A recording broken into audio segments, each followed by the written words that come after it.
I've been delving into the fascinating realm of rainforest ecosystems, the intricate web of life that thrives within the world's lush and biodiverse rainforests. A few decades ago, researchers introduced the concept of ecological hotspots. These are regions with the highest amalgamation of species, and an example of this can be found in the Amazon rainforest. These hotspots hold immense significance as they aid in pinpointing critical areas for focused conservation efforts. Identifying these hotspots on land is relatively straightforward, but understanding species distribution and diversity in rainforests remained a challenge until recently, leaving the existence of such hotspots uncertain.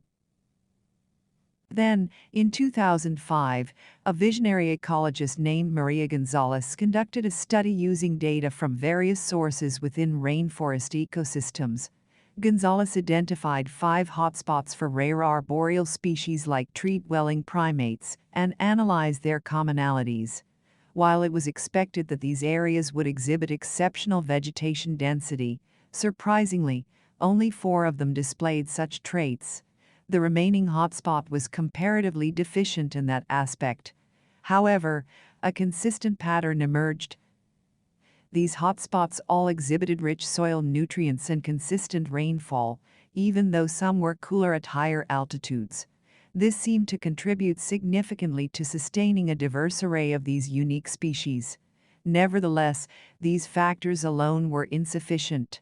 Gonzalez also uncovered the importance of specific mycorrhizal fungi associations in the soil, which appeared to be essential for the growth of many rare plants. Shifting focus to a different angle, in 2007, an ecologist named Carlos Mendez initiated an investigation into rainforest hotspots, not for plant life, but for insects, particularly butterflies. Mendez stumbled upon 3 locations within rainforests that acted as hotspots for butterfly diversity. Curiously, all these hotspots were situated at the confluence of diverse microclimates, indicating that these areas boasted an abundance of plants providing ideal nectar and host sources for various butterfly species. Presently, those striving to safeguard endangered species are in dire need of comprehensive information.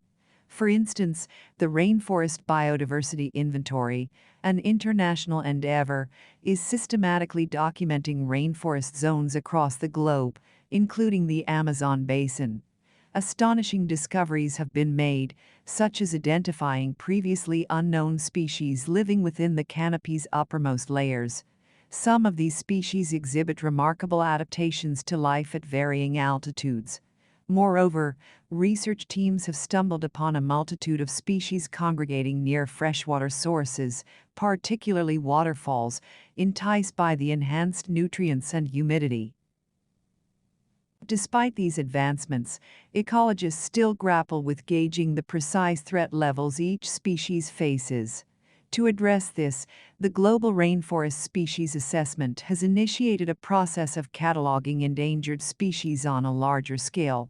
This involves assessing factors like population size, geographical distribution, and the rate of decline.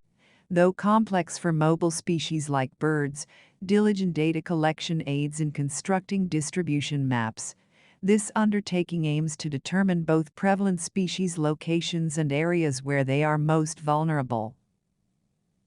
So, in conclusion, what strategies can be employed to preserve the astounding diversity of life in rainforests?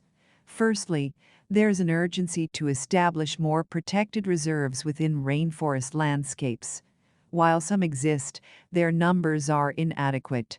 Additionally, to secure the habitats of creatures like jaguars, which roam extensive territories but require specific nesting sites, creating safe corridors for migration becomes crucial.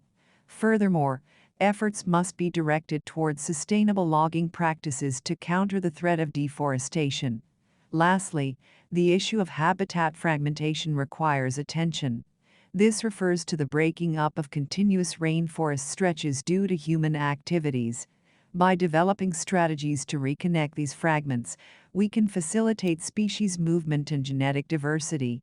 aiding the long-term survival of rainforest ecosystems.